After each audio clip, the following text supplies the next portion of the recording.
गोसो गोरबोनि अननायखौ बावहरग्रोनाय जाबाय। आसा खालामो नोंथांमोना बयबो गोजोनै दङ।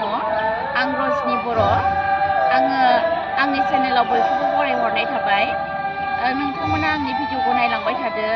जायफ्रा दिनैसो आंनि चेनेलाव फार्स्ट, बिथांमोना आंनि चेनेलखौ साबस्क्राइब खालामनानै लादो आरो नोंथांमोना भिडिअखौ नायनानैल' दाथा, लाइक खालाम, कमेन्ट खालाम आरो शेयार खालामनानै होदो। खुलुमबाय।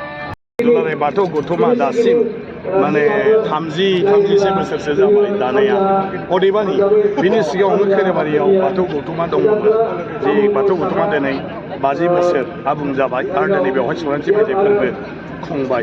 गतिके बर'नि बाथौ धोरोमा दिनैनि जिथु महर, बे महराव माने मोनफैनायनि गुदियावनो खैराबारि बे बाथौ गौथुमनि अबदान दङ।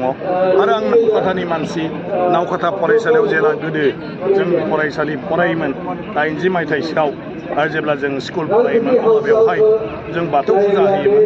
आरो बाथौ फुजा होब्ला जेब्लायबो जोंना दौरिया खैराबारिनिमोन आरो खैराबारिनिफ्रायनो थांनानै जोंहा खेराइयाबो खैराबारिनिफ्रायनो थाङोमोन आरो बेवहायनो बाथौ आर'ज जों गाबोमोन आरो। गतिके आंहाबो मोनसे जिउआव मोनसे मा होनो बिनि फोरमान जानानै दङ जे गोदोहाय आगोलाव आरो सिगांनि समाव जे खैराबारिनि बायदि गासैबो आबुं हान्जा, जेराव माने नोङो खेराइ मोसाग्रा, जेराव दौरि, जेराव आर'ज, बेबायदि माने दस्रायाव जोंनि खाथि खाला गैयामोन आरो बिथांमोननिनो बे गिदिर अबदान। आरो बेवहाय दिनै आं गावनो नुजाफैनो मोननानै गावखौनो गाव जोबोद गोजोननाय मोनदों।